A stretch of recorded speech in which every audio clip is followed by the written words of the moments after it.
Hi everyone, welcome back to my channel, Bird. I am Sean, and today I am doing a little bit of everything. So first I'll be doing a book haul, then I'll be doing a couple book reviews, and then a writing update. So let's get into it. First, off the top 1000 list, 1000 Books to Read Before You Die by James Mustich is William Gibson, Pattern Recognition. No clue about it whatsoever. Just going on the title and kind of the cover, I think it might be like science fiction, but I do not know. Next, also off the top 1000 list is Norman Mailer, The Executioner's Song, and this is a real big book. Norman Mailer is also on the top 1000 list for The Armies of the Night, which I read, and I thought it was just okay. I also have a couple other books by him, I think. I have The Naked and the Dead, which I think was his first book, and Tough Guys Don't Dance. I have a signed copy of that book. But anyway, Norman Mailer, The Executioner's Song, the other book on the top 1000 list. I will probably start with The Naked and the Dead, since that's his first book, I believe, and I have it. So I'll probably start with that one next. Next, I was really excited when I saw this, but it is Douglas Adams, Mostly Harmless. So I do not know why, because there is no signed sticker on it, but I opened it up and I saw that indeed it is signed.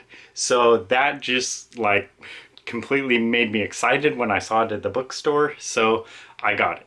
Such a lucky break though that even though there wasn't a signed sticker on the front or the spine, I just opened it up and looked to like the title page just to see like, I wonder if this is signed. Why did I do that? I don't know, but it was. So when I saw that, I was like, oh my God, Douglas Adams signed book. So the author of The Hitchhiker's Guide to the Galaxy, I think this is actually the fourth book in the trilogy. Maybe it's the third book, which I think is kind of funny. It's like there's 4 books in the trilogy. I think that's kind of funny. Now, I did read or try to read The Hitchhiker's Guide to the Galaxy, but I probably only read like 4 pages and I DNF'd it. I do not know what I didn't like about it, but just something about the book, I was just like, this is not working for me. I can see he's trying to be funny and I just don't think he is. But anyway, I may try to give the series another read at some point. But I am a huge sucker for signed books, as you'll know if you've seen any of my videos before, and it's Douglas Adams, author of Hitchhiker's Guide to the Galaxy, and it's part of that series. So I just think that's awesome. I'm really excited to get it. I think that's a major steal. Next on the book haul, another top 1000 book, and Hitchhiker's Guide to the Galaxy is also a top 1000 book, of course. But anyway, the next book on the book haul is Jhumpa Lahiri, Interpreter of Melodies. So I do not know anything about it, but it's on the top 1000 list, so I'll give it a chance at some point. Kind of Low Expectations. Oh boy. Winner of the Pulitzer Prize. I've never liked anything that's won a Pulitzer. So that's a mark of a bad book for me. So I'm already like leery about this book. And then I just saw now that it won a Pulitzer. So probably won't like this book at all. But fortunately, it's also very short. So I'll give it a try at some point. Next, a signed book. Now, the backstory to this, I was at the bookstore and a lady asked something like, hey, do you have any books here on like something, I forget what it was, but it's like Japanese movies or French movies or whatever. So I was like, well, we have a Hollywood section, so there's movie stuff there. So I showed her where that was. And while I was there, I saw this book, and on the spine, I saw a signed sticker. So of course I was like, ooh, a signed book, because I'd like rarely check out that section like Hollywood. And so then I saw Kirk Douglas, Last Tango in Brooklyn. So I saw that, and already seeing that it was Hollywood section and signed Kirk Douglas, I was like, Kirk Douglas? Spartacus? And so I checked like the back flap of the book to see that indeed it is the same Kirk Douglas. So a signed book by Kirk Douglas. I most know him as Spartacus, but I know he's like a a veteran of Hollywood movies, just died pretty recently. He lived to be like 104. I thought he'd never die. But he was also in movies with like John Wayne and stuff. So, I mean, he was in a ton of movies. So, anyway, Kirk Douglas, signed book. Really excited to get that because it's just an icon of Hollywood. So, really super excited to get that. Next off the top 1000 list is Ficciones by Jorge Luis Borges. I do not know anything about this author or this book, but I have seen his books quite a bit, so I know he was a very prolific author and I think a very well-respected author, but I don't know anything about him or which book is a good book to start out on, but this is the top 1000 book, so good one to give a try. Next, another one I do not know anything about, but a top 1000 book. It is, I don't even know how to begin to pronounce this name, Chodorlos de Lacros, Dangerous Liaisons. So I do not know anything about this book or the author, but when I brought it to the bookstore owner to get it, he was like, oh, that's a great movie. Have you seen the movie? It has a great ending. So that kind of raises expectations. No, of course I have not seen the movie, so I don't know anything what this is about. Next, also on the top 1000 list is Alan Bennett, The Uncommon Reader. So the owner of the bookstore said this is a very funny, humorous book. So I do not like to know anything about books before reading them. So when he said that this is a very funny book, I was kind of like, oh, don't tell me that, because now I'm gonna expect it to be real funny. And if it's not, I won't like it. But at least now I'll kind of know, okay, going into this book, do not expect it to be serious, expect it to be humorous. So hopefully I'll be more susceptible to that. I don't think that's the right word. I'll be more open to that. I don't know. So anyway, he said it was a very funny book, so I'll give it a try. It's also very short, so I like that. Okay, next, I checked out, the owner has a glass cabinet up out front where he has some more rarer or expensive books, that aren't just on the shelf.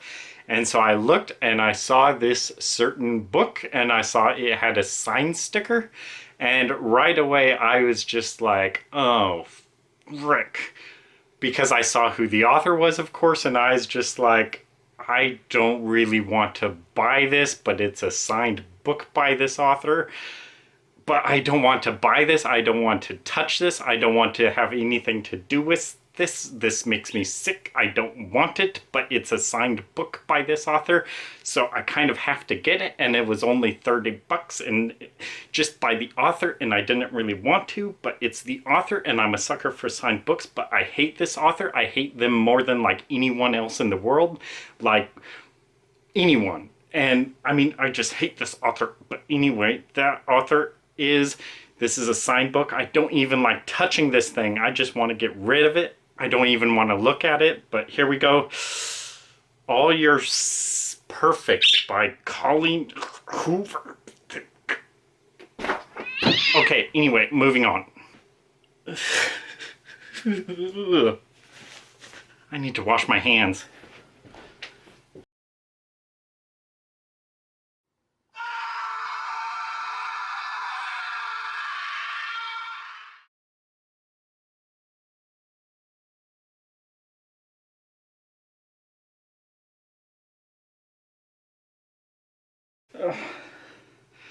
I feel violated.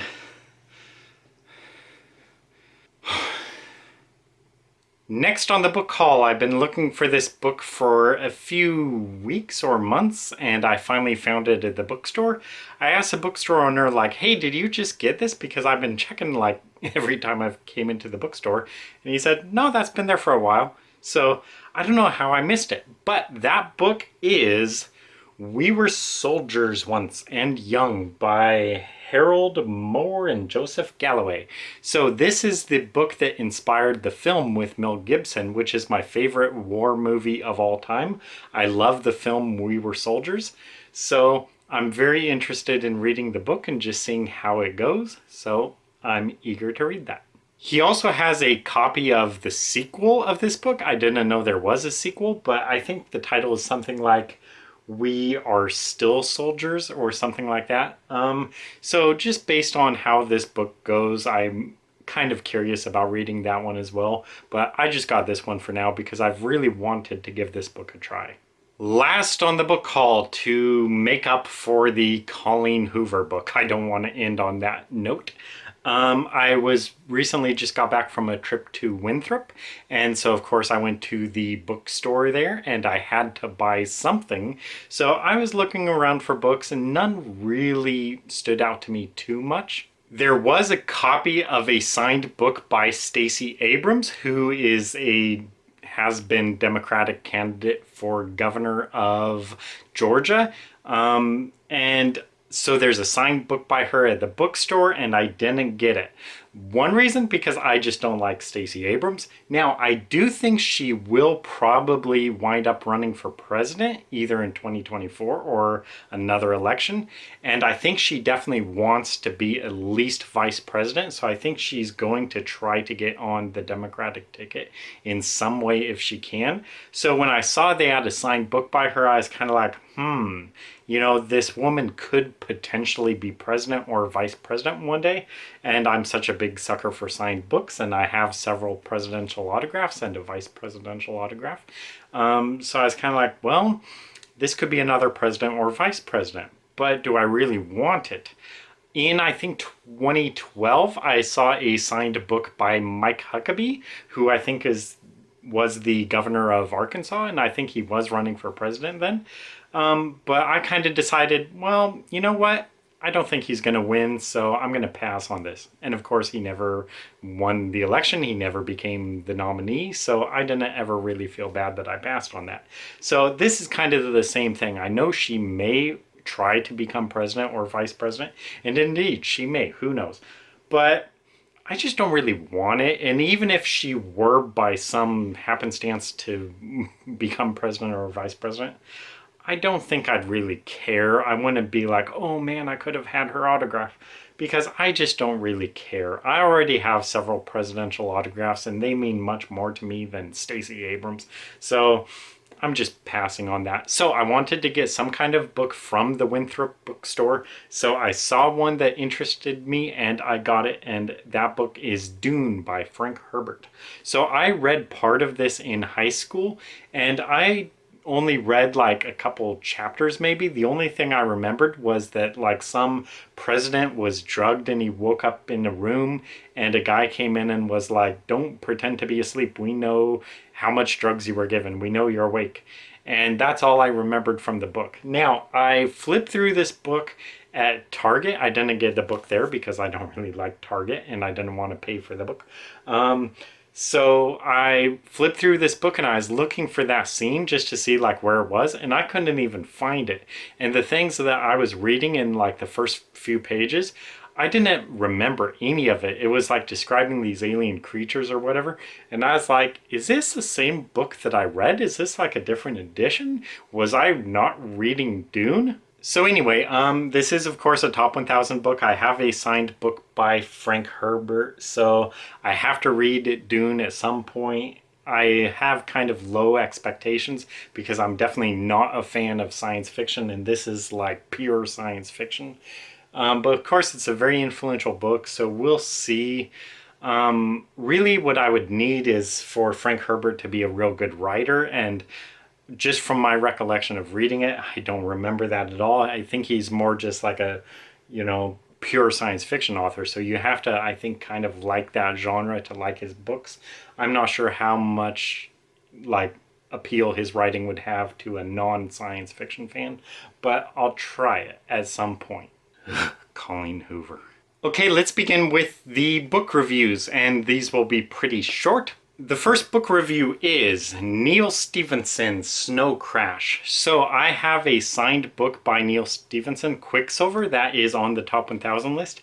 But another booktuber really recommended this book. This is one of their favorite books, and they didn't know Quicksilver. So I kind of figured, well, since this booktuber really raves about this book, it would probably be a better place to start, since maybe this is one of Neal Stephenson's more fan favorite books than Quicksilver. I don't know, just because this other person didn't know that book. So I thought I would read this book first, and it was on my 23 books to read in 2023 list. And I recently mentioned this in a couple other videos, and basically I was at 125 pages into this book, and I was kind of having a problem. Basically, aside from just not being a big fan of like science fiction, even though I think this is more like speculative fiction, and by that, I mean, it's not really too big on science fiction. Like, it's not about like aliens or intergalactic travel or like robots or whatever. So, I mean, it's not like some real fantastic science fiction, sciencey world. It's more a story set in the distant future, I think. Like, I don't know when, like 25 years from now or whatever. And the internet is real big, so there's like advances with the internet, there's advances with all sorts of stuff, but it's not really a book that's really meant to be like real fantastical. It's meant to be more realistic, so in that way it's not really a science fiction book in the like vein of like Star Trek or Star Wars or whatever. It's a pretty like down to earth book, even though it's set in this future and like technology is a very big part of the book. And anyway, so the basic plot of this book is there's basically this hacker guy named Hero Protagonist. And I like that. That's his name, Hero Protagonist. I like that because it's just kind of funny, and I don't know. So that just showed me like right off the bat that Neal Stephenson isn't taking himself too seriously. He kind of has fun. And I like that. But anyway, Hero Protagonist is like this hacker guy.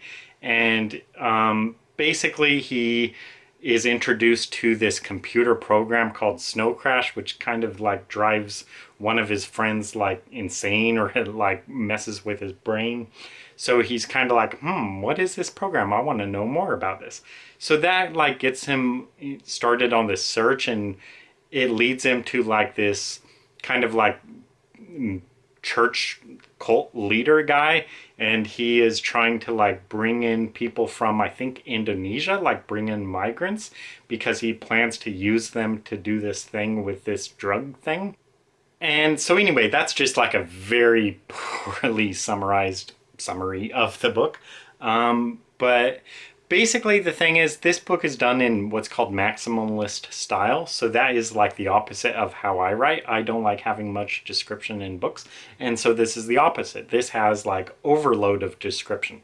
So Neal Stephenson takes any opportunity he can to describe stuff, to delve into stuff, to go into backstories about things, to talk about like gizmos and gadgets and like, oh, look over there, I'm going to describe that over there instead. He does that throughout the book. So I don't really like that style personally, so it's combined with that maximalist style, which isn't really for me. I don't like an overload of description. I think a lot of description is kind of useless and pointless. He is the opposite of that, so that's not a good fit for me. The other thing is I'm not a big fan of like science fiction or speculative fiction or whatever you want to call it. Just all this stuff about technology and like, you know, this internet world and all these different things about technology and gadgets and gizmos and whatever, it just doesn't really interest me too much. So the whole book is like just delving into all of that, telling you like what all this stuff is and how it works and all that. And I just don't really care about that. I want to know more about like the characters and the plot and like what are they trying to do and all that. But instead of doing that, Neal Stephenson will be like, let me tell you all about what this gadget is.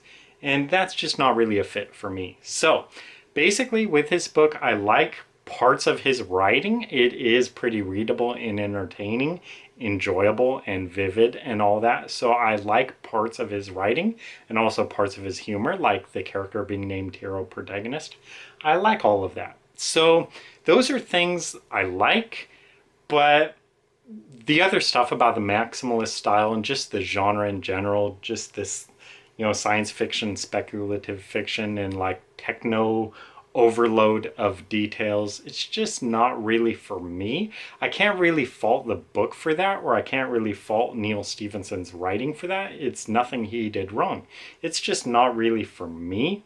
So I would either like give this a rating of just not for me. I'd either leave it unrated because it's just not a book I'd usually read.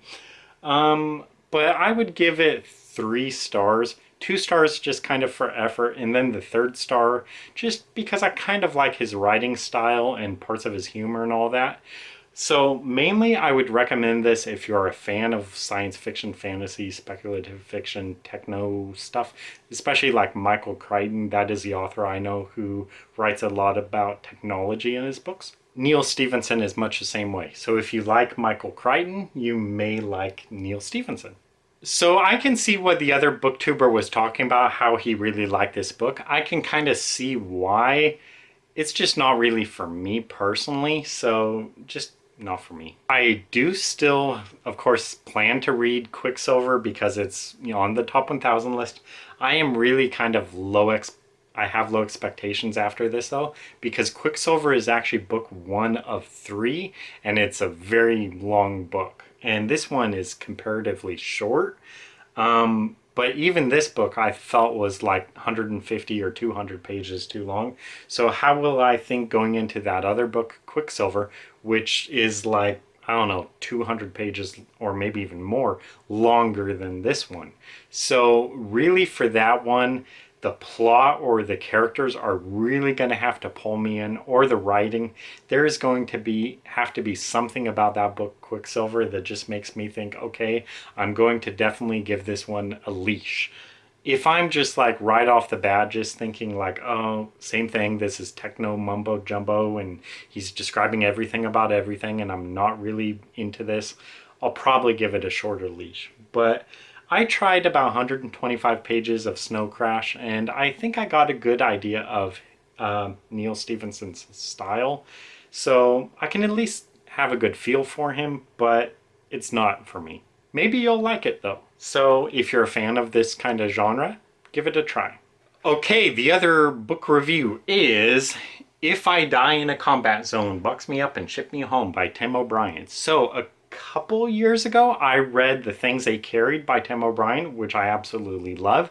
That is a masterpiece book. It's an absolutely beautiful, gorgeous, perfect book. It's a work of art. After that I read In the Lake of the Woods, which is a signed copy by Tim O'Brien. I really like that book as well. Even though it is pretty dark and different than The Things They Carried, I really like that book as well, just because I was wondering like what the hell is going on in this book. And I was really like on the edge of my seat all the way through, wondering what was going on and wanting to know what would happen. So I really liked that book. After that I read July, another signed book I have by Tim O'Brien. I did not really like that book, however. That book didn't work for me. I think this is the next Tim O'Brien book I've tried to read. So this is his first I don't want to get this wrong here. So this is not his first novel. His first novel was Northern Lights, which I think is kind of widely considered like his worst book. Just he didn't really have his stuff together then. But this is his memoirs, and I think this is the first thing he actually published. So not his first novel, but his first book. It's about the Vietnam War and his experiences in the Vietnam War. So starting it, the first few chapters I read, maybe the first 3 chapters or so, I was kind of like, I mean, it's okay, but it's just not really doing anything for me. It's definitely not standing out, which was a wide contrast from The Things They Carried, where the first chapter was like, oh my God, this is amazing. And every chapter after that was great as well. With this one, the first 3 chapters, I was kind of just like, I can see like flashes where it's like what Tim O'Brien will become, you know, his style and all that. So it's like I could see parts of it where it's like, okay, I can definitely tell this is a Tim O'Brien book, but it's just not really altogether working. But then a few chapters in, there started to be chapters where it's like, ooh, that was a pretty good chapter, and oh, there is another pretty good chapter. And then like, oh, that was a really good chapter.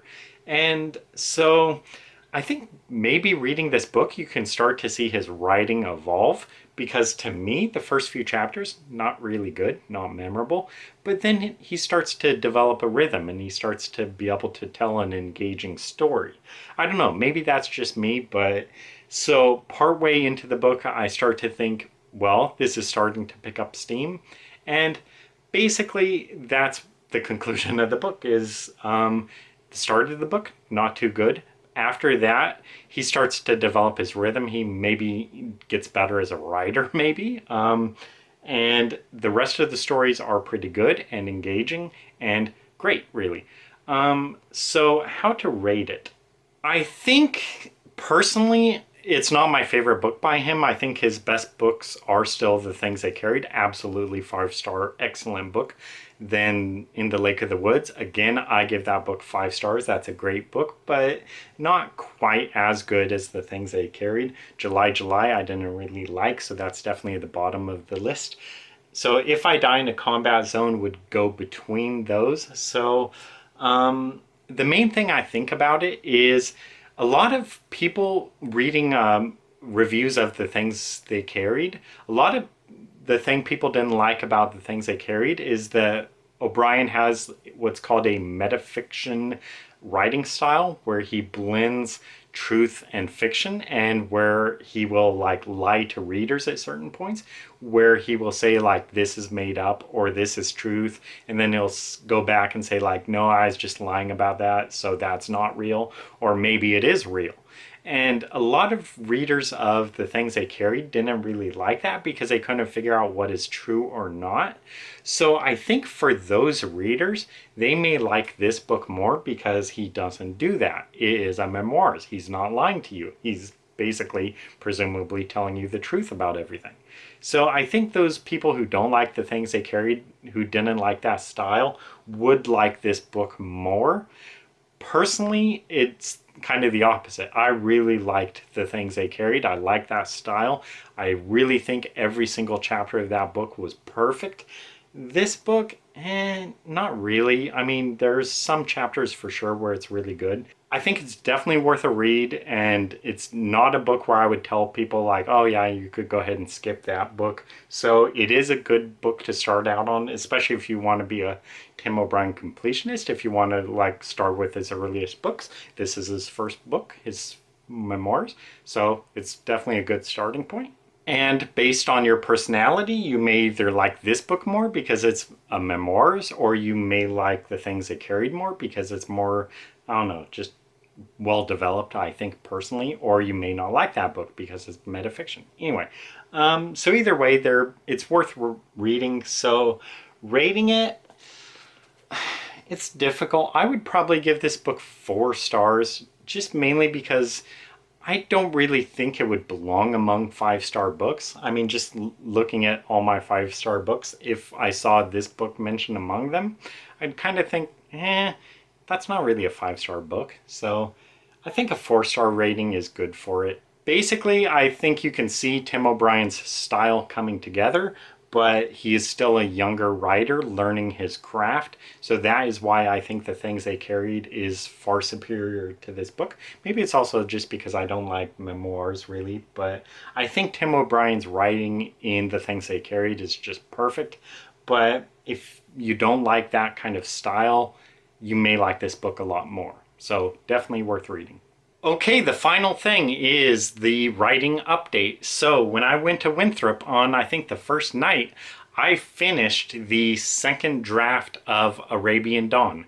I forget if I've been talking about it on my channel before, but anyway, so Arabian Dawn is the 5th book in the Trevor Knight series. The 4th book I have been working on, and I've done 2 editing explain videos on my channel. The 4th book is Ottoman Destiny, and this is on the 4th draft. I'm almost done with it, so I'm editing this book with a red pen. It's not published yet. This is just in the editing phase. So this is book 4, Ottoman Destiny. Arabian Dawn, the one I just finished, the second draft, that is book 5. That's the sequel to this book. So that's real good. So the first draft of Arabian Dawn was, I think, 120,000 words, which is not very much. This book, Ottoman Destiny, I think is 240,000 words for this draft. So, I mean, it'd literally be half of this book would be the first draft of Arabian Dawn. But After working on the second draft of Arabian Dawn, I got the word count up to 160,000 words, which I think is pretty good. That's a much more respectable sized book. So I'll probably just let that book sit for a while and then decide what to do, whether to do another draft on the computer or to actually order a copy of the book, a print copy, and begin editing. But that would also be kind of cool, having a print edition of Ottoman Destiny, book 4, and editing that, and have a print copy of Arabian Dawn, book 5, and be editing that as well. So both books are like either in the editing stage or really close to being in the editing stage. So that's kind of cool. The Trevor Knight series is kind of speeding along. Speaking of speeding along, so since I finished the second draft of Arabian Dawn, I have room to begin a new work in progress. So thinking of which book I want to start on next, there's several options, of course. But what I'm kind of doing right now is I'm looking into maybe working on the first draft of Babylon Dithers, which is actually book 6 in the Trevor Knight series. So this book, Ottoman Destiny, isn't even published yet. This is book 4, and I may already start writing on book 6. So these past few days I've been kind of like plotting out a little bit about Babylon Dithers, like just kind of coming up with the characters and possible character relationships that may push the plot, and thinking about the different acts of the book and what may happen, what Trevor's role is, who the characters are, what's going on. I did have one outline, well, I did have basically an outline of the book, but I wasn't really sure about Trevor's role in the book. So in a way, I kind of went back to ground zero or whatever. What's that phrase? Is it ground zero? Where I just kind of begin the book from scratch, or is it back to the drawing board? I don't know. Anyway, one thing I'm thinking about for that book is originally I was thinking I may not even introduce Trevor in the first act, because there was lots of stuff I was thinking of that I may have for Act 1 of Babylon Dithers, like just setting up like the Iraqi president, the Iraqi prime minister, the Iraqi vice president, and like this Iraqi general and all this stuff. And there's this ISIS's battling in northern Iraq, and they're like taking over the town of Mosul and pushing on to Baghdad. And there's this whole storyline about these Turkish embassy staff who are taken captive. And so I was thinking, you know, I may not even have Trevor Knight in the first act. He may come in the second act. And the first act would be introducing all these other characters and all these other storylines. But I'm kind of thinking I may not want to do that, because the whole point of what I want to do for the series is I want to have Trevor be a more central character in the series, because a lot of times I kind of push him to the side. And so I don't really want to begin book 6 by just pushing him to the side until Act 2. So I'm thinking, even though I want to explore all those other things about the storylines and characters, I think I may just have to begin the book with Trevor's arrival and what is going on then.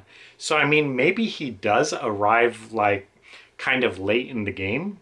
So instead of like showing readers everything like as it happens about ISIS, you know, pushing closer to Baghdad and all that, maybe I will not even have that in the book. I mean, maybe it'll just be like alluded to, you know, referenced to, but it's already happened. I begin the book with Trevor. He's the central character, so the book should start with him.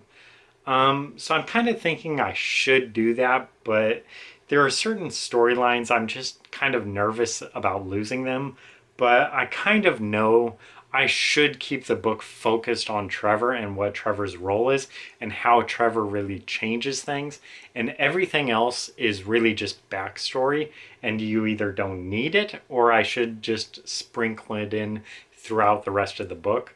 So I kind of think, you know, all the stuff I've been planning for Act 1 about, you know, all the Iraqi leadership and the battle that's been going on, I think I'll probably have to just, you know, have the book begin with Trevor arriving, and, you know, things have been going on for months, but now he's there, so he has to like catch up to speed on what's going on and what he has to do, and bam, just begin Trevor's in the country, and we're off. Not have 150 pages or 200 pages of backstory until we even get to Trevor. So I think everything I've been kind of planning, I have to work completely differently into the book. I haven't actually begun writing it yet. I'm still kind of outlining it, brainstorming, tinkering with it, coming up with characters, coming up with potential storylines, and kind of trying to figure out where exactly the book should begin. But I'm pretty sure the book should begin. Maybe it has one kind of prologue chapter, one establishing chapter, maybe. But then Trevor has to arrive, and I can't have like backstory chapters. I have to start with Trevor and everything kind of revolve around him. But anyway, that's where I currently stand with my writing, so we'll see what I do. I may switch to a different book and begin on a different book instead, but right now I'm thinking more about Babylon Dithers and what to do with that book. Book 6 in the Trevor Knight series. But anyway, that is it. So thank you guys for watching. I hope to see you in another video. Bye.